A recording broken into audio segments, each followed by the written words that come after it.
بسم اللہ الرحمن الرحیم۔ لائف لائٹ میں خوش آمدید۔ مسلمانوں کی اس سیکولر جمہوری اور لبرل ملک میں اوقات ہی کیا ہے؟ تم 60 لاکھ مسلمانوں کا وہ جم غفیر ہو جسے سید الانبیاء صلی اللہ علیہ وآلہ وسلم نے پانی پر بہتے ہوئے خس و خاشاک سے تعبیر کیا ہے۔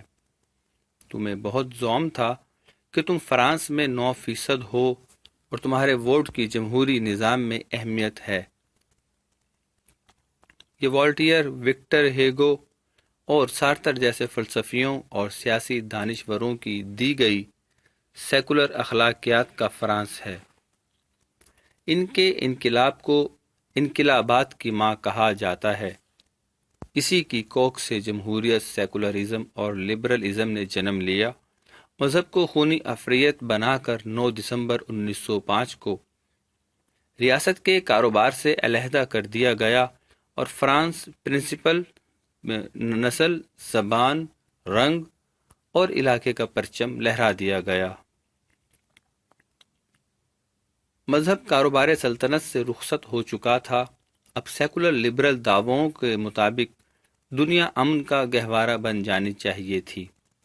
کاش کوئی آج بھی فرانس میں رہنے والوں سے سوال کرے کہ 1905 کے بعد تم پر نسل، زبان، رنگ اور علاقے کے نام پر 2 عالمی جنگیں کیسے مسلط ہو گئیں؟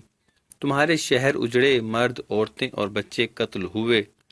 اتنے قتل ہوئے کہ پوری انسانی تاریخ میں کل ملا کر بھی اتنے لوگ نہیں قتل کیے گئے ہوں گے۔ اس قتل و غارت کے باوجود بھی کس نے فرانس کے طرز زندگی یعنی لائف سٹائل یعنی سیکولر جمہوری اور لبرل اقدار پر انگلی تک نہیں اٹھانے دی؟ جس نے اٹھائی اسے جمہوری اکثریت کی آمریت نے کچل کر رکھ دیا۔ جمہوریت کی اکثریت کی نافذ کردہ آمریت کے مقابلے میں فرانس کے 9% یا 60 لاکھ مسلمانوں کی حیثیت ہی کیا ہے؟ سب کے سب دہشت گرد، شدت پسند اور جرائم پیشہ ہیں۔ کتنی بڑی قیمت چکا رہے ہیں وہ مسلمان جو صرف فرانس میں نہیں بلکہ پورے یورپ اور امریکہ میں رہتے ہیں۔ اس کا اندازہ آج پیرس کی سڑکوں پر گزرتے ہوئے اس مسلمان کو ضرور ہوتا ہوگا جو صبح فجر کی نماز میں سید الانبیاء صلی اللہ علیہ وآلہ وسلم کی ذات پر درود پاک پڑھ کر نکلتا ہوگا، اور اسے ہر دوسرے چوراہے پر بڑی بڑی عمارتوں پر اسی نبی محترم کے خاکے نظر آتے ہوں گے، اور وہ سر جھکا کر گزر جاتا ہوگا۔ یورپی یونین کے 29 ممالک آپس میں ایسے منسلک ہیں جیسے کراچی سے لے کر پشاور تک موٹر وے سے سارا ملک منسلک ہوتا ہے۔ آپ ناروے یا سویڈن سے بھی جرمنی یا فرانس آنا چاہیں تو پوری کی پوری ٹرین ایک بڑے سے بحری جہاز میں منتقل کر دی جاتی ہے، اور یہ بحری جہاز ٹرین کو اگلے ساحل پر اتار دیتا ہے۔ ان تمام ممالک میں گھومنے پھرنے کے لیے آپ کو کسی پاسپورٹ کی ضرورت نہیں، گاڑی نہیں بدلنی پڑتی، کرنسی نہیں تبدیل کروانی پڑتی۔ ان تمام ممالک میں تقریباً 2 کروڑ 70 لاکھ مسلمان آباد ہیں۔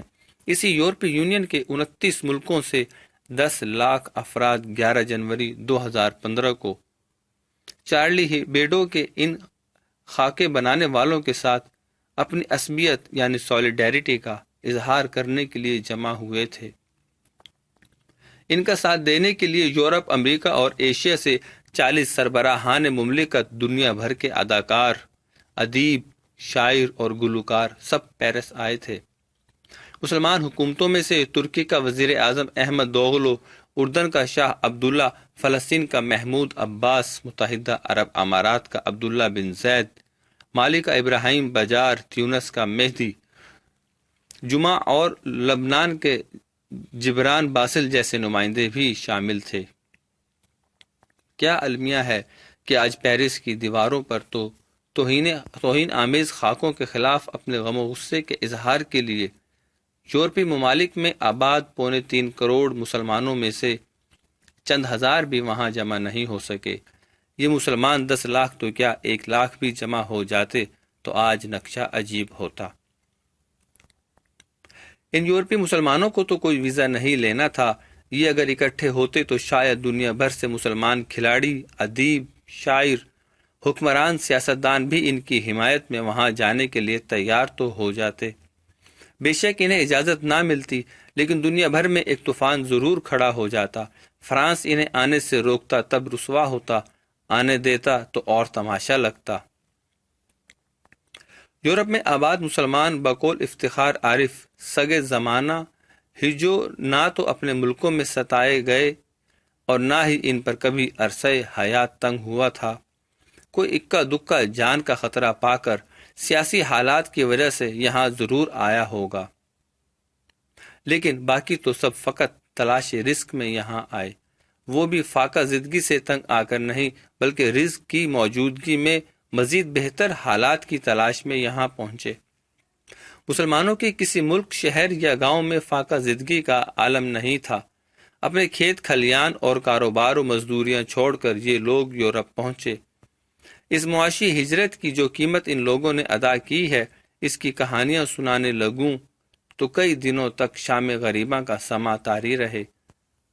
ان میں سے ہر کوئی یہ سمجھتا ہے کہ اسے مسجد میں جا کر نماز پڑھنے کی اجازت ہے تو یہ سب سے بڑی رعایت ہے جو اسے میسر آ چکی ہے، لیکن اس رعایت کے بدلے جو نسلیں پروان چڑھی ہیں، انہوں نے آج سے 50 سال پہلے ہی والدین کو پاگل کر دیا تھا۔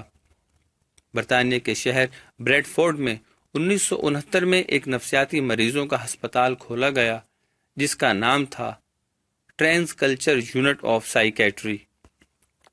اس ہسپتال میں مسلمانوں خصوصاً پاکستانیوں کو رکھا جاتا ہے جو دولت کمانے یہاں آئے، اور جب ان کی اولاد جوان ہو گئی اور وہ مغرب کی اخلاقیات میں رچ بس گئی تو انہیں دیکھ کر ان کا ذہنی توازن بگڑ گیا۔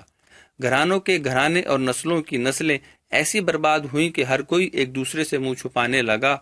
دنیا کے کسی بھی تحقیقی ادارے، خصوصاً پیو کی ریسرچ رپورٹیں اٹھا لیں، انہیں پڑھ کر آپ کے پاؤں تلے زمین نگل جائے گی۔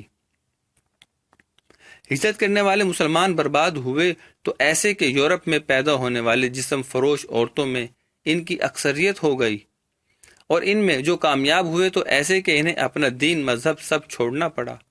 مسلمان جن ممالک میں جمہوری پارلیمنٹ تھے اور اگر وہاں ہم جنس پرستی کی شادی کا بل پیش ہوا تو انہوں نے پارٹی کی پالیسی کے تحت اس کے لیے ووٹ دیا۔